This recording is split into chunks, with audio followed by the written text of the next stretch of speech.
उमा देवी राजस्थान के इतिहास में रूठी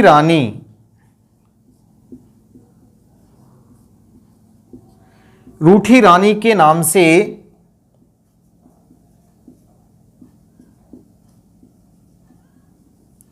जानी जाती है। पेपर में पूछा जाता है रूठी रानी के नाम से किसे जाना जाता है? उमा देवी या मानवती को इतिहास में रूठी रानी या के नाम से जाना जाता है। और ये रूठ कर कहां गई? तारागढ़ दुर्ग। कौन से दुर्ग में? तारागढ़ दुर्ग में रूठ कर चली गई। तारागढ़ दुर्ग कहां पड़ता है? अजमेर। तारागढ़ दुर्ग अजमेर में रूठ कर ही चली गई, वहां निवास करने लगी। देखो ऐसा माना गया शेरशाह सूरी के आक्रमण के समय में, शेरशाह सूरी के आक्रमण के समय में राव मालदेव जो है उन्होंने इसको रूठी रानी को वापस जोधपुर बुलाने के लिए कुछ संदेश भेजे या कुछ दूत अपने इसके पास भेजे। ठीक है, माना जाता है कि ईश्वरी सिंह बारेठ नाम का एक व्यक्ति जो है इसको समझाने के लिए कहां गया? तारागढ़ दुर्ग गया। लेकिन पीछे से राजघराने की अन्य जो महिलाएं थी, राजघराने की अन्य जो रानियां थी, वो नहीं चाहती थी कि वास्तविक पत्नी रूठी रानी या वास्तविक पत्नी जो मानवती या उमा देवी थी वो जोधपुर आए। बाकी रानियां नहीं चाहती थी ये बात। ठीक है, तो उन्होंने पीछे से एक और संदेशवाहक भेज दिया, और संदेशवाहक जो पीछे से भेजा गया उस संदेशवाहक ने मानवती या उमा देवी से एक लाइन कही, मान रखे तो पीव तज। क्या बात की? मैं यहां लिख देता हूं थोड़ा सा। मान रखे तो पीव तज, पीव रखे तजमान, पीव रखे तजमान। दो गयंद ने बंद ही एकण खंबे ठाण। इस प्रकार से एक दोहा कहा गया कि मान रखे तो पीव रखे तजमान, दो गयंद ने बंद ही एकण खंबे ठाण। कि मान रखना है, अपनी जबान रखनी है, तो पीव तज, पीव मतलब अपने पति को त्यागिए, और अपनी जबान छोड़नी है, अगर अपनी जबान रखनी है तो पति को त्यागिए, और पति रखना है तो जबान को त्यागिए। दो गयंद ने बंद ही, दो तलवार एक साथ एक म्यान में नहीं आ सकती, दोनों बातें पैरेलल नहीं चल सकती कि भाई पतिदेव को भी अपना लूं और अपनी जबान भी रख लूं। ठीक है, इस प्रकार की बातें कही गई। तो उससे रूठी रानी ने जो वापस, हम ये कह सकते हैं कि शायद रूठी रानी हो सकता है कहां आ जाती? जोधपुर आ जाती, लेकिन रूठी रानी ने अपना विचार क्या कर दिया? जोधपुर आने का विचार त्याग दिया, और आजीवन क्या रही? रूठी ही रही। ठीक है, तो ये बात हुई प्रारंभिक बातें। अब मैं बात करता हूं प्रमुख संघर्ष, प्रमुख संघर्ष। प्रमुख संघर्षों में सबसे पहले मैं बात करता हूं खानवा का युद्ध।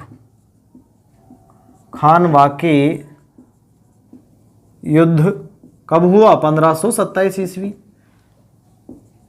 में राणा सांगा का सहयोग किया।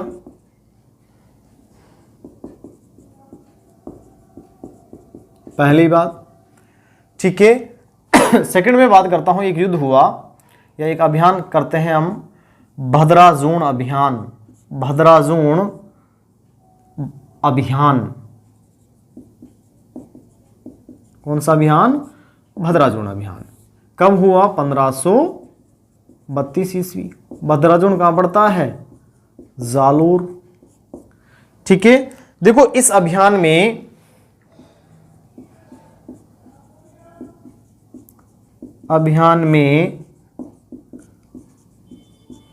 भद्राजूण के स्वामी वीरा को पराजित किया। वीरा को पराजित किया। ठीक है, पहली बात। दूसरी बात मैं करता हूं नंबर सेकंड में आपसे बात करता हूं भद्राजूण अभियान के बाद हीराबाड़ी का युद्ध। 1532 ईस्वी। हीराबाड़ी कहाँ पड़ता है? नागौर। ठीक है, इसमें हम बात करते हैं इस युद्ध में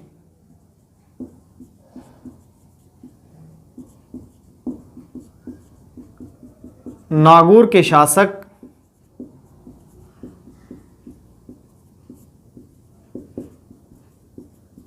दौलत खां को पराजित किया।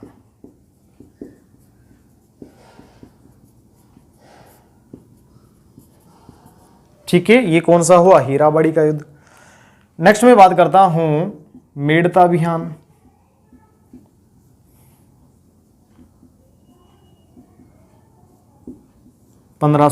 ईस्वी। इसमें कह सकते हैं इस संघर्ष में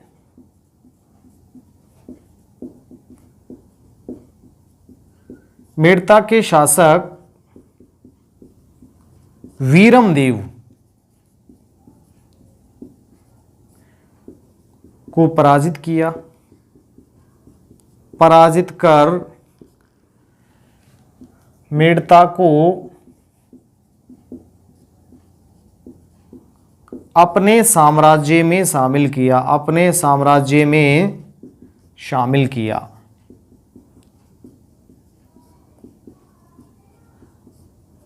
ठीक है, अपने साम्राज्य में क्या किया? शामिल किया। यह हुआ मेड़ता अभियान। नेक्स्ट में बात करता हूं मेड़ता के बाद सिवाना अभियान।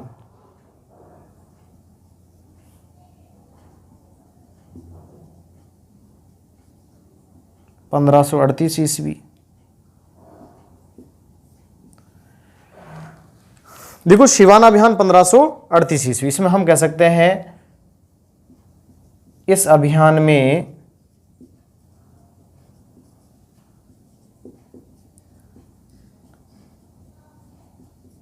सिवाना दुर्ग के स्वामी, दुर्ग के ठाकुर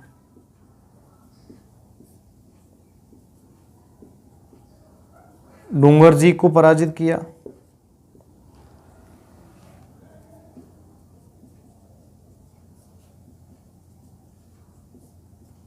ठीक है, एक बार फिर ध्यान दीजिएगा। देखो मैं डिटेल से एक बार यहां से वापस चर्चा कर रहा हूं। अपने पिता की हत्या करके शासक बने मारवाड़ के शासकों में प्रथम पितृहंता के नाम से भी जाने जाते हैं।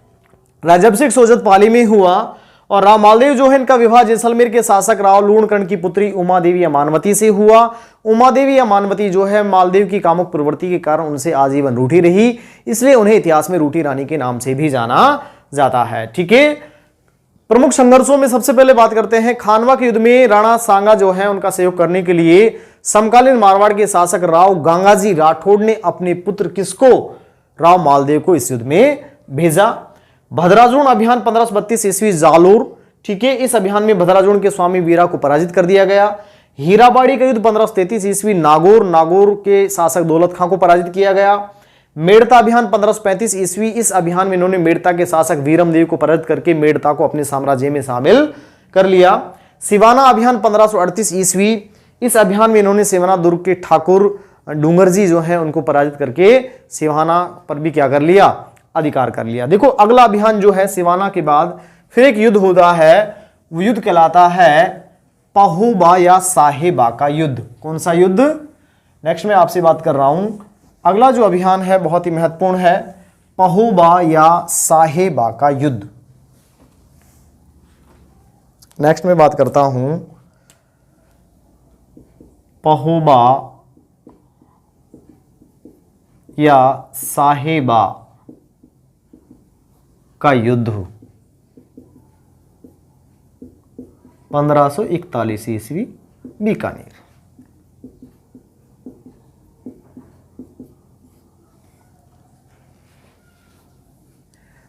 देखो इस युद्ध में बीकानेर के शासक राव जैतसी थे। कौन थे? इस युद्ध में राव मालदेव ने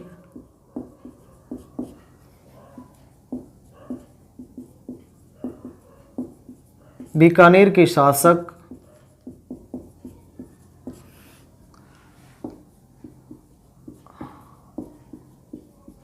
राव जैतसी को पराजित कर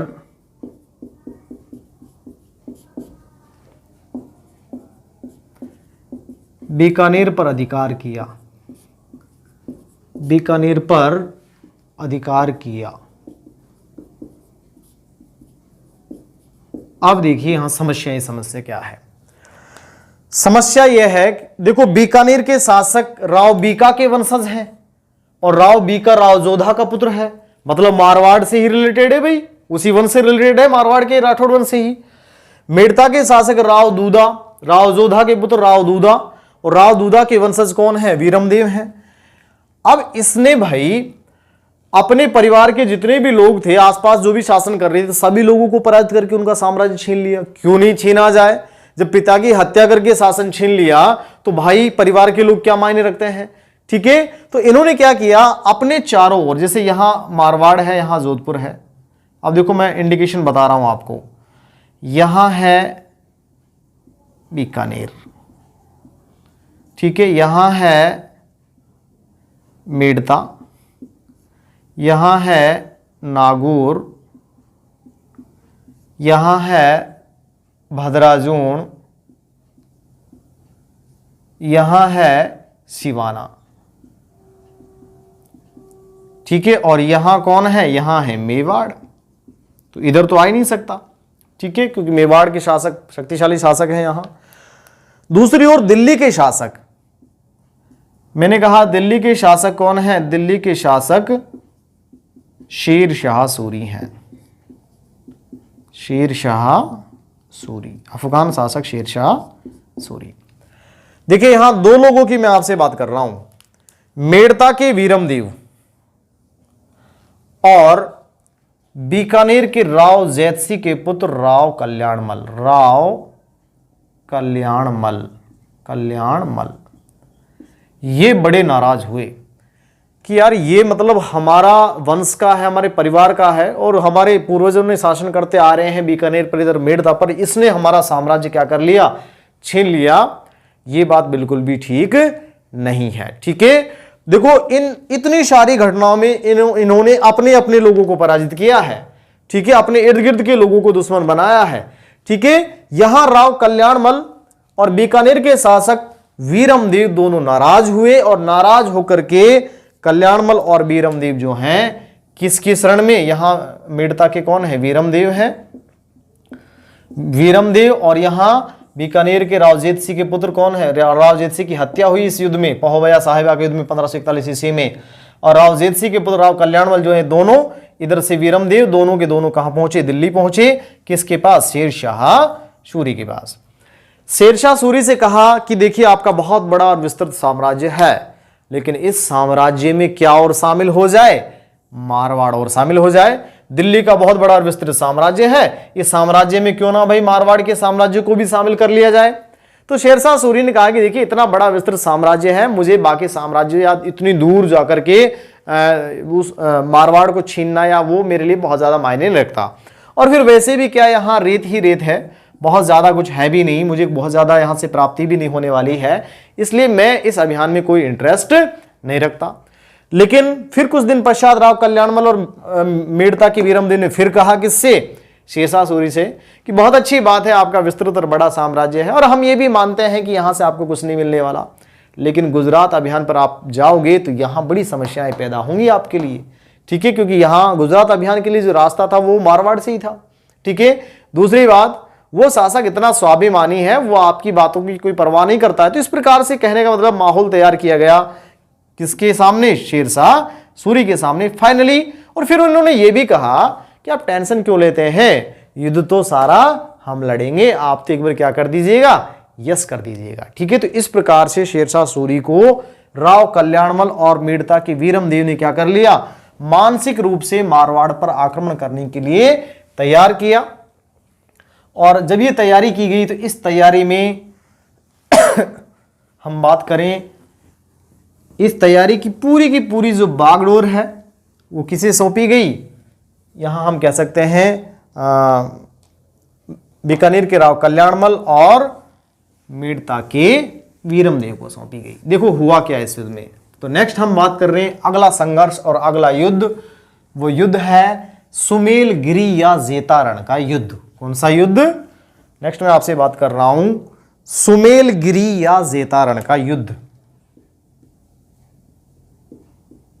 सुमेलगिरी या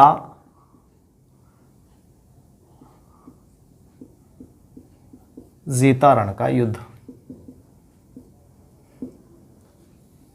कब हुआ? देखो एक और क्वेश्चन पूछा गया, सुमेलगिरी या जेतारण का युद्ध कब हुआ? सुमेलगिरी पाली में पड़ता है, जेतारण पाली में पड़ता है। ठीक है, युद्ध में ऑप्शन में क्या थे? जनवरी 1544, फरवरी 1544, मार्च 1544, मई 1544। सन तो एक ही थी 1544, लेकिन जनवरी फरवरी दे दिए, बड़ी समस्याएं आई। तो एग्जैक्ट हम बात करते हैं 5 जनवरी 1544। बहुत ज्यादा क्या थी? ठंड थी। देखो हुआ क्या, एक तरफ राव मालदेव थे। राव मालदेव के 2 विश्वसनीय सेनापति थे। मैं बात करता हूं राव मालदेव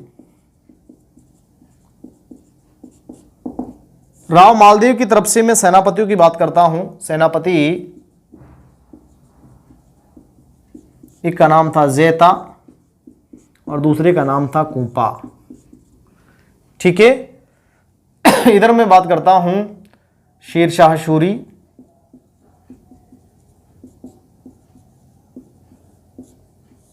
ठीक है, इसका यहां सहयोग कर रहे थे राव कल्याणमल।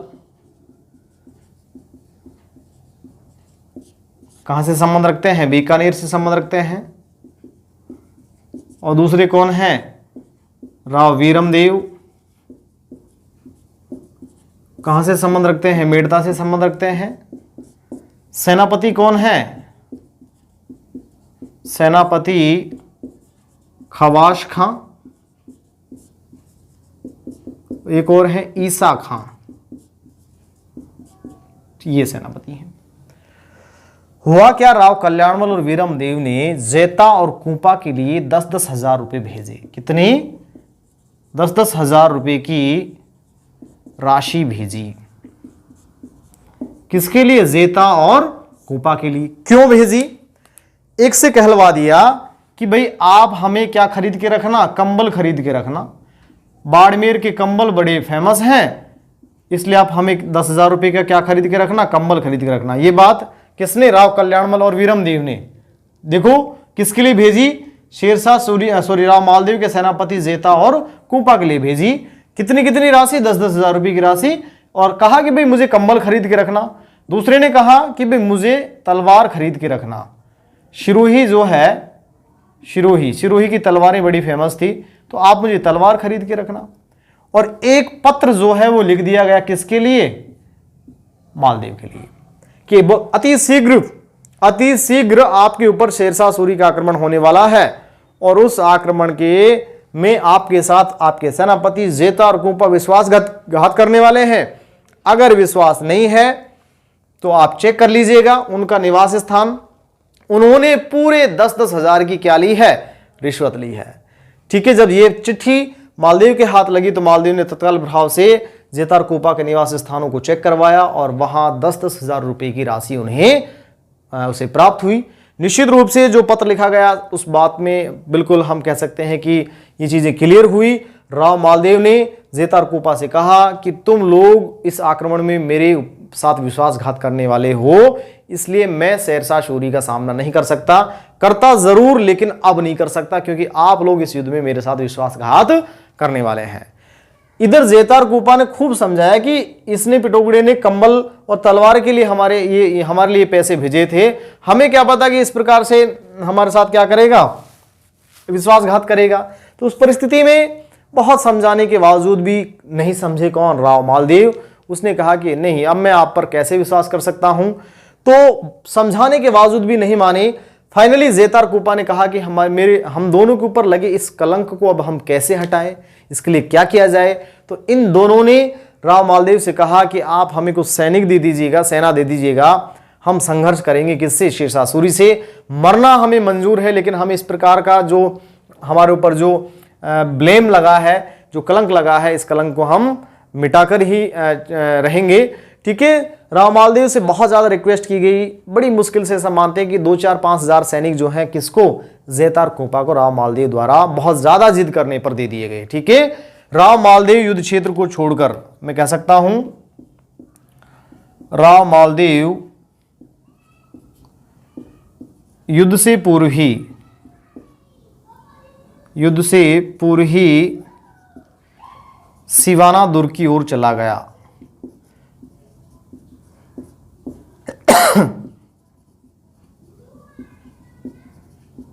चला गया।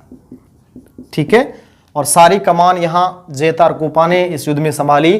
तो वास्तव में यह युद्ध राव मालदेव और शेरशाह सूरी के मध्य नहीं हुआ था, राव मालदेव के सेनापति ज़ेतार कोपा और शेरशाह सूरी के मध्य हुआ था। क्लियर हुआ भाई, ये ध्यान रखना, शेरशाह सूरी और ज़ेतार कोपा के मध्य हुआ था, ना कि शेरशाह सूरी और राव मालदेव के मध्य। ठीक है, इस युद्ध में ज़ेतार कोपा का आक्रमण इतना भयानक था कि रेत के बड़े बड़े धोरों में, क्योंकि रेत के धोरों में मारवाड़ी सेना को लड़ने का पूरा प्रैक्टिस था और ये जो सैनिक थे इनको लड़ने का कोई बहुत ज्यादा अभ्यास नहीं था। ठीक है, फाइनली बड़ी मुश्किल से हम कह सकते हैं शेरशाह सूरी ने बड़ी मुश्किल से इस युद्ध को जैसे तैसे करके जीता। अगर पूरी सेना होती तो कोई कीमत ही नहीं जीत पाते। ठीक है, बड़ी मुश्किल से शेरशाह सूरी ने इस युद्ध को जीता, और शेरशाह सूरी ने किसके सहयोग से, राव कल्याणमल वीरमदेव के सहयोग से इस युद्ध को जीता। और जीतने के पश्चात कहा कि मैं एक मुट्ठी भर बाजरे के लिए संपूर्ण हिंदुस्तान की बादशाहत खो देता। क्वेश्चन पेपर में पूछा जाता है कि शेरशाह सूरी ने किस युद्ध के बारे में कहा कि मैं एक मुट्ठी भर बाजरे के लिए संपूर्ण हिंदुस्तान की बादशाहत खो देता। तो वो युद्ध था सुमेलगिरी या ज़ेतारण का युद्ध। देखो मैं लिख देता हूं,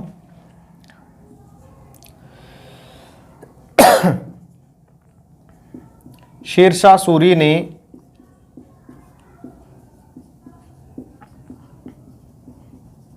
राव कल्याणमल और वीरमदेव के सहयोग से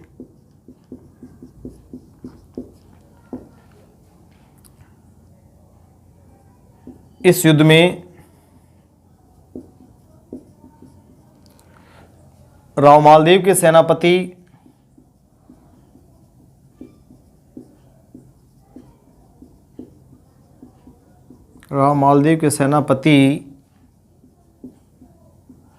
सेता और कोपा को पराजित किया।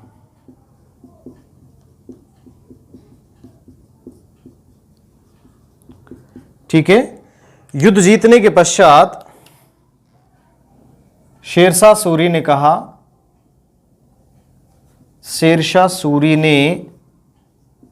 कहा कि क्या कहा, मैं एक मुट्ठी भर बाजरे के लिए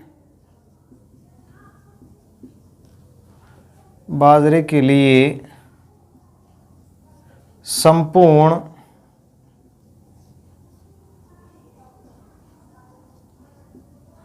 हिंदुस्तान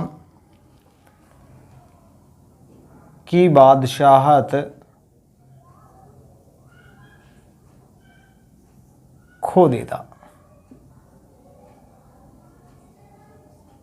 क्लियर, मैं एक मुट्ठी भर बाजरे के लिए संपूर्ण हिंदुस्तान की बादशाहत खो देता। यह बात कही गई किसके द्वारा, शेरशाह सूरी के द्वारा इस युद्ध को जीतने के पश्चात। ठीक है, आगे मैं बात करता हूं,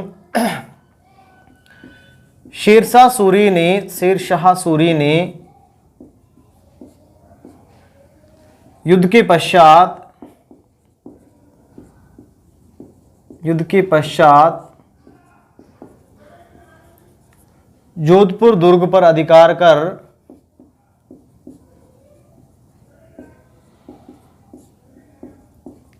यहां शेरशाह सूरी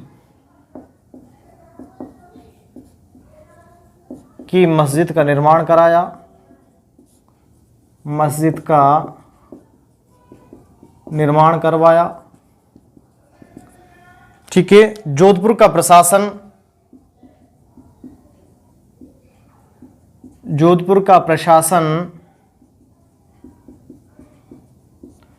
सेनापति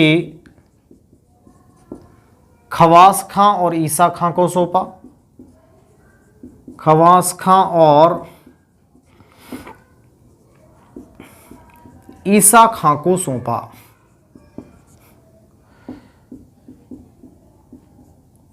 ठीक है, देखो इस युद्ध का आंखों देखा वर्णन, इस युद्ध का आंखों देखा वर्णन शेरशाह सूरी के सेनापति, सूरी के दरबारी विद्वान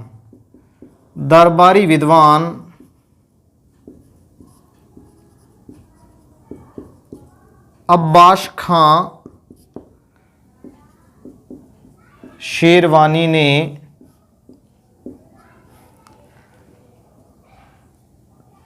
तारीख ए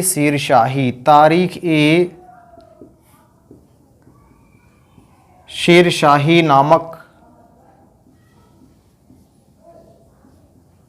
ग्रंथ में किया। ठीक है, तो इस प्रकार से देखिए बहुत ही महत्वपूर्ण ऐतिहासिक युद्ध हम कह सकते हैं किसको, सुमेलगिरिया जेतारण के युद्ध को पेपर की दृष्टि से भी बहुत महत्वपूर्ण है। ठीक है, बड़ी मुश्किल से शेरशाह सूरी ने इस युद्ध को जीता और जीतने के पश्चात उसने कहा था कि एक मुट्ठी भर बाजे के लिए मैं संपूर्ण हिंदुस्तान की बादशाहत खो देता। देखो इस युद्ध के पश्चात मैं एक लाइन और कह सकता हूं, युद्ध के पश्चात राव कल्याणमल को बीकानेर और वीरमदेव को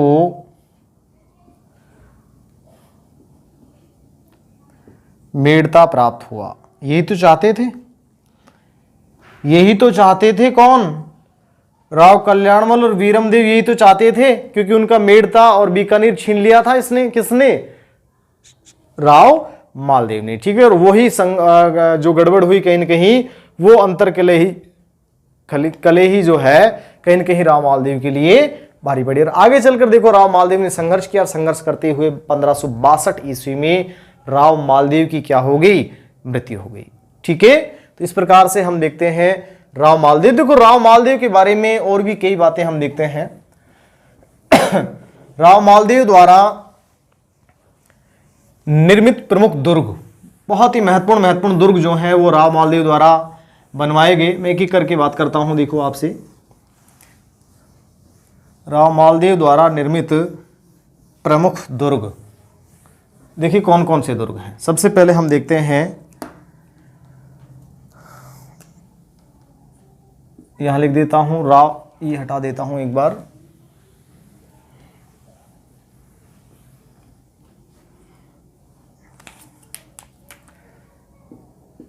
राव मालदेव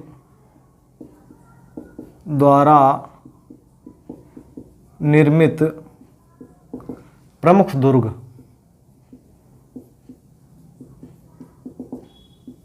देखिए सबसे पहले मैं बात करता हूं पोकरण दुर्ग, दूसरा है सातलमेर। ये दो दुर्ग कहाँ हैं? ये दुर्ग हैं हमारे जैसलमेर में। नेक्स्ट मैं बात करता हूं रिया दुर्ग, मालकोट दुर्ग, ये कहाँ है? ये नागौर में है। नेक्स्ट मैं बात करता हूं पीपाड़ दुर्ग, ये कहाँ है? जोधपुर में है। नेक्स्ट सोजत, दुनाड़ा और नाडोल दुर्ग का पुनः निर्माण कराया। नाडोल दुर्ग का निर्माण तो आप ध्यान करिए, पुनः निर्माण।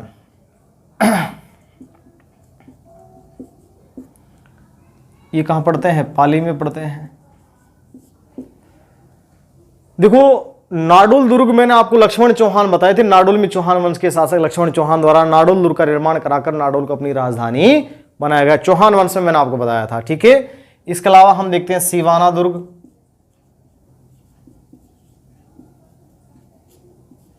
इसका भी पुनर्निर्माण कराया, क्योंकि सिवाना दुर्ग का निर्माण तो परमार शासकों ने करवाया था, ठीक है। ये कहां पड़ता है? बाड़मेर में। तो ये जो दुर्ग है, ठीक है, ये जो दुर्ग है, इन दुर्गों का निर्माण किसके द्वारा कराया गया? राव मालदेव द्वारा करवाया गया। राव मालदेव द्वारा निर्मित प्रमुख दुर्ग हैं, ठीक है। नेक्स्ट देखिए, राव मालदेव जो है इतिहास में काफी हसमत वाले बादशाह कहलाते हैं, शाही ठाट बाट वाले, ठीक है, बहुत ही साहसी बादशाह के रूप में जाने जाते हैं। कौन? राव मालदेव। राव मालदेव के बारे में अलग अलग विद्वानों ने क्या क्या अपने विचार रखे, वो मैं आपसे बात करता हूं। देखिए, राव मालदेव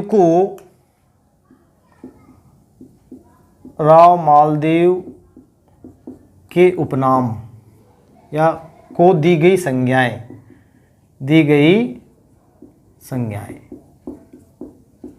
देखो सबसे पहली जो संज्ञा है, इसको कहा गया हशमत वाला बादशाह। हशमत वाला बादशाह, ये बात कही गई अबुल फजल के द्वारा। किसके द्वारा? अबुल फजल। अकबर के दरबारी विद्वान रहे हैं कौन? अबुल फजल। उन्होंने कहा इसे हशमत वाला बादशाह। नंबर सेकंड में बात करता हूं भारत का महान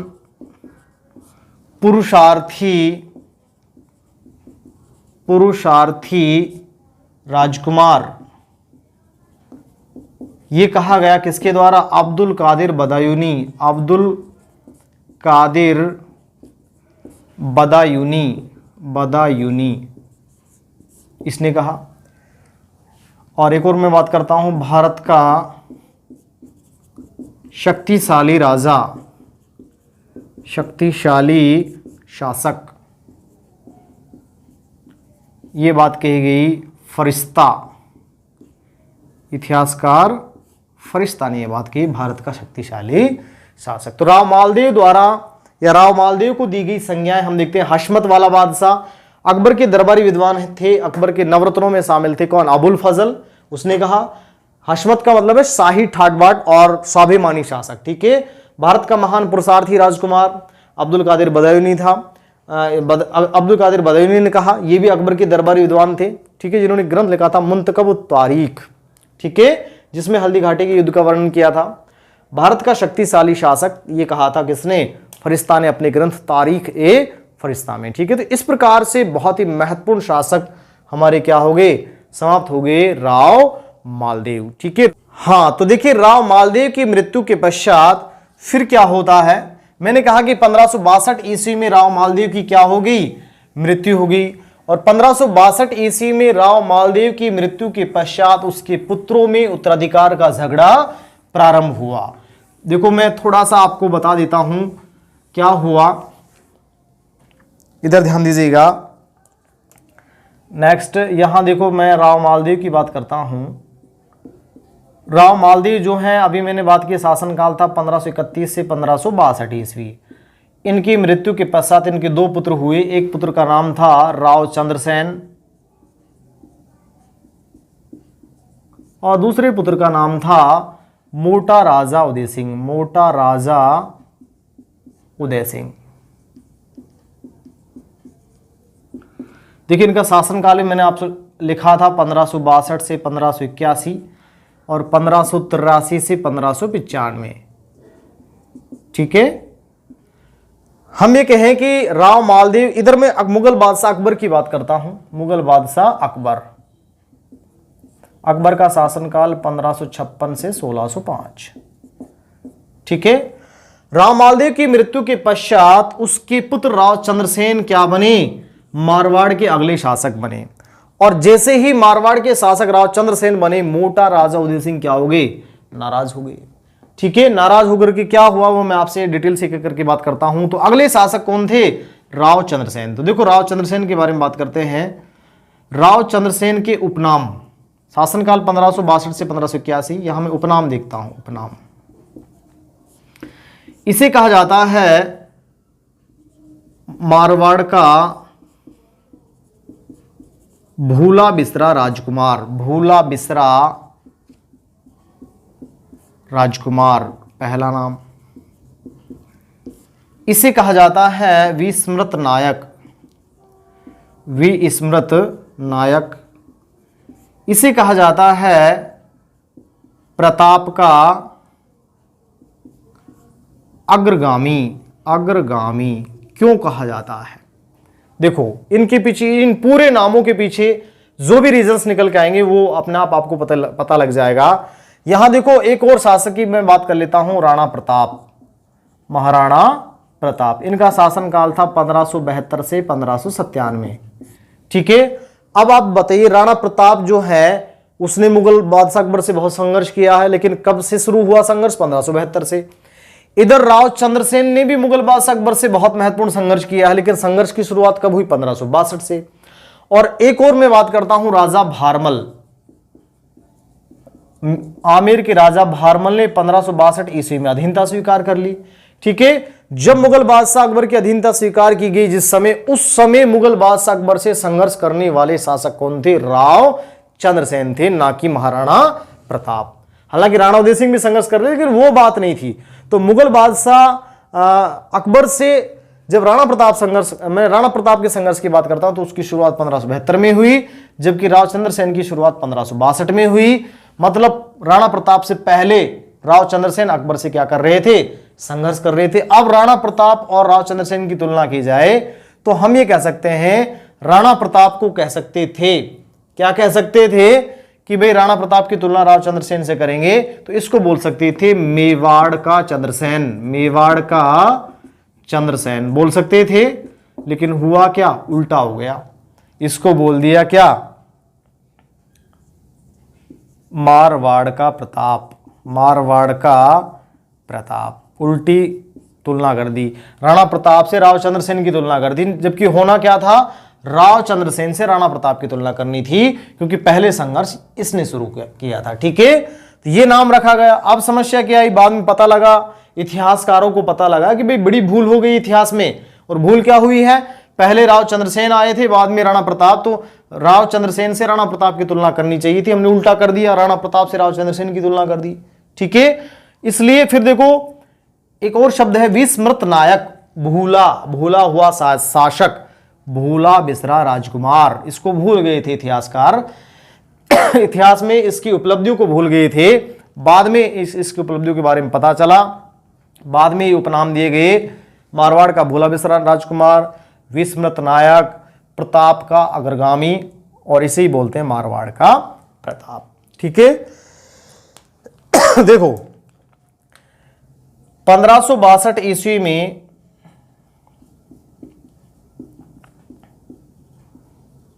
राव चंद्रसेन के शासक बनने के पश्चात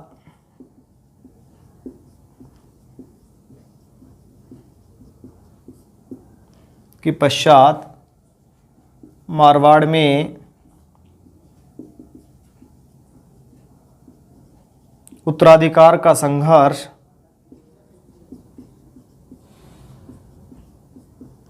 शुरू हो गया।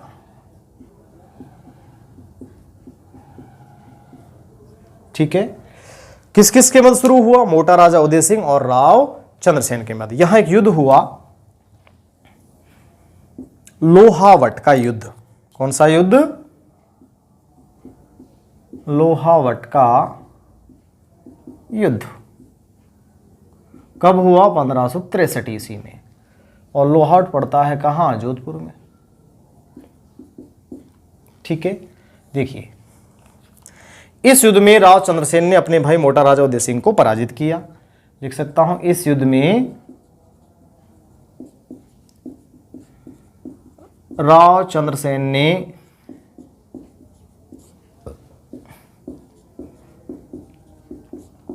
मोटा राजा उदय सिंह, अपने भाई थे, मोटा राजा उदय सिंह जो इनके भाई थे, मोटा राजा उदय सिंह को पराजित किया,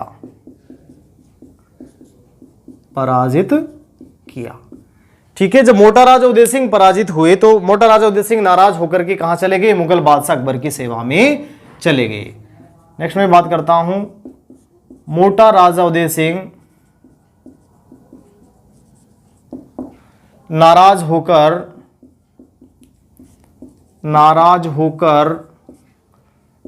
मुगल बादशाह अकबर की सेवा में चले गए, अकबर की सेवा में चले गए। ठीक है, देखो मुगल बादशाह अकबर की सेवा में जाकर उनकी अधीनता स्वीकार की। तो मारवाड़ के पहले शासक, मैं यहां नोट डाल के लिख देता हूं, मोटा राजा उदय सिंह, मोटा राजा उदय सिंह मारवाड़ के पहले शासक थे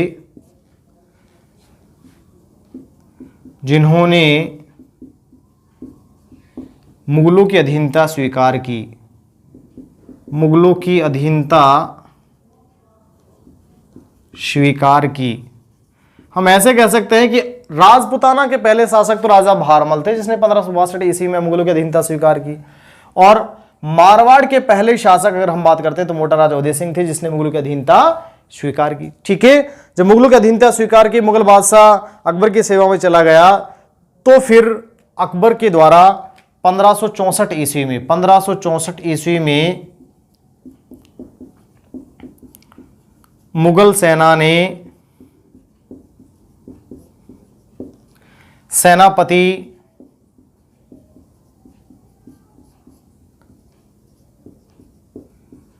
हुसैन कुली खां, सेनापति हुसैन कुली खां के नेतृत्व में जोधपुर पर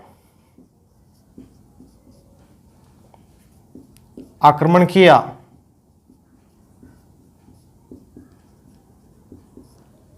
फलस्वरूप राव चंद्रसेन ने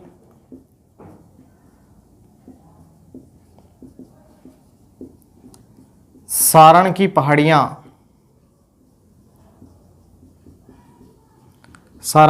कहां पड़ती हैं? पाली और भद्राजूण कहां पड़ता है? जालोर में शरण ली। ठीक है, बहुत ही महत्वपूर्ण। लोहावट के युद्ध में राव चंद्रसेन ने अपने भाई मोटा राजा उदय सिंह को पराजित किया। मोटा राजा उदय सिंह जब पराजित हुए तो नाराज होकर के मुगल बादशाह अकबर की सेवा में चले गए, अकबर की अधीनता स्वीकार की। मुगल बादशाह अकबर की अधीनता स्वीकार करने वाले मारवाड़ के पहले शासक मोटा राजा उदय सिंह थे, जबकि राजपुताना के पहले शासक राजा भारमल थे जिसने 1562 में मुगल बादशाह अकबर की अधीनता स्वीकार की और अपनी पुत्री हरखाबाई का विवाह मुगल बादशाह अकबर से कर दिया था। ठीक है, इधर मैं बात करता हूं 1564 ईस्वी में मुगल सेना ने सेनापति हुसैन कुली खां के नेतृत्व में जोधपुर पर आक्रमण किया और उस आक्रमण के दौरान राव चंद्रसेन जो है उन्होंने भाग करके सारण की पहाड़ियां या और आगे चलकर भद्राजूण में क्या ली? शरण ली। ठीक है, देखो लंबा संघर्ष 1564 के बाद मुगल बादशाह अकबर और किसके मध्य? राव चंद्रसेन के मध्य चलता रहा। इस संघर्ष के पश्चात इसी दौरान मैंने आपको पढ़ाया था 1570 ईस्वी में नागौर दरबार का आयोजन हुआ। क्या हुआ? 1570 ईस्वी में राजा भारमल के सहयोग से नागौर दरबार का क्या हुआ? आयोजन हुआ। नेक्स्ट मैं बात करता हूं आपसे 1570 नागौर दरबार का आयोजन। नागौर दरबार का आयोजन कब हुआ? 1570 ईस्वी। देखो नागौर दरबार का आयोजन जब हुआ तो इस नागौर दरबार के आयोजन में राजा भारमल के सहयोग से 1570 ईस्वी में अकबर के नागौर दरबार का आयोजन हुआ। इस आयोजन में देखो कौन कौन मौजूद थे। इधर थे मोटा राजा उदय सिंह, मोटा राजा उदय सिंह। ये तो अकबर की सेवा में लगातार सेवा कर रहे हैं, तो अकबर ने काफी अच्छे पदों पर इसको नियुक्त कर दिया है। मोटा राजा उदय सिंह का कद जो है काफी बढ़ चुका है अकबर के दरबार में। देखो इस नागौर दरबार में कौन कौन उपस्थित हुए। सबसे पहले तो मैं बात करता हूं बीकानेर के कल्याणमल, राव कल्याणमल, जैसलमेर के हरिराय भाटी, जैसलमेर के हरिराय भाटी, ये भी उपस्थित हुए अपनी मर्जी से, स्वेच्छा से अधीनता स्वीकार की, स्वेच्छा से अकबर की अधीनता स्वीकार की, अकबर की अधीनता स्वीकार की। ठीक है, स्वेच्छा से नागौर दरबार में उपस्थित हुए और उपस्थित होकर के मुगल बादशाह अकबर की अधीनता स्वीकार की। अब तक देखिए 4 शासक, 1562 ईस्वी में राजा बहारमल, 1569 ईस्वी में राव सुरजन सिंह हाड़ा, बूंदी रियासत में मैंने पढ़ाया था आपको, राव सुरजन सिंह हाड़ा 1569 ईस्वी में मुगल बादशाह अकबर की अधीनता स्वीकार की और उसने रणथंभौर दुर्ग की चाबी अकबर को सौंपी थी। तो 2 शासक तो राजा बहारमल, राव सुरजन सिंह हाड़ा, 2 तो वो हो गए, और 2 बीकानेर के राव कल्याणमल और जैसलमेर के हरिराय भाटी, कितने हुए 4। 5वां शासक मारवाड़ का राव चंद्रसेन है इस समय, और 6ठा शासक मेवाड़ का कौन है, मेवाड़ का है महाराणा उदय सिंह। वो 2 रियासत मेवाड़ मारवाड़ संघर्ष कर रही हैं, 4 रियासतें अधीनता स्वीकार कर चुकी हैं। देखो इस नागौर दरबार में, इस दरबार में राव चंद्रसेन भी उपस्थित हुए, भी उपस्थित हुए। ठीक है, राव चंद्रसेन भी इस दरबार में उपस्थित हुए। ठीक है, लेकिन देखो राव चंद्रसेन ने देखा कि मेरा भाई उदय सिंह कुछ भी नहीं है, बहुत अहम पद पर आसीन है और मैं एक शासक हूं, तो राव चंद्रसेन को जो सम्मान मुगल दरबार में, इस नागौर दरबार में मिलना चाहिए था, उपस्थित तो हुए, लेकिन जो सम्मान इन्हें मिलना चाहिए था वो सम्मान इन्हें नहीं मिल पाया। ऐसी परिस्थिति में ये बिना अकबर की अनुमति लिए ही वहां से वापस लौट गए। उपस्थित हुए परंतु बिना अनुमति के वापस लौट गए। ठीक है, कि जो सम्मान इसे मिलना चाहिए था वो मुगल दरबार में या नागौर दरबार में नहीं मिला। ऐसी परिस्थिति में बिना अनुमति के क्या कर गए, वापस लौट गए। अकबर बड़े नाराज हुए। अकबर ने इस बात से नाराज होकर के कि भाई पूछ कर भी नहीं गए, अनुमति भी नहीं ली, इस बात से नाराज होकर के 1572 ईस्वी में बीकानेर के शासक राव कल्याणमल के पुत्र राव राय सिंह को मारवाड़ का प्रशासक नियुक्त किया। अभी भी मारवाड़ राव चंद्रसेन के अधीन में नहीं है, राव चंद्रसेन अभी भी सारण की पहाड़ियों में छुपता फिरता घूम रहा है। ठीक है, तो मारवाड़ का प्रशासक किसे नियुक्त किया, यह क्वेश्चन भी सेकंड ग्रेड एग्जाम में पूछा गया। क्या पूछा गया, अकबर के मुगल दरबार में राव चंद्रसेन के उपस्थित होने तथा बिना अनुमति वापस जाने के पश्चात अकबर ने नाराज होकर के किसे मारवाड़ का प्रशासक नियुक्त किया। बीकानेर के शासक राव कल्याणमल के पुत्र राव राय सिंह को 1572 ईस्वी में अकबर ने नाराज होकर के मारवाड़ का प्रशासक नियुक्त किया। शासक नहीं, प्रशासक। ये क्वेश्चन सेकंड ग्रेड एग्जाम में पूछा गया। ठीक है, और फाइनली लास्ट में एक लाइन और लिख देता हूं। 1581 ईस्वी में सारण की पहाड़ियों में संघर्ष करते हुए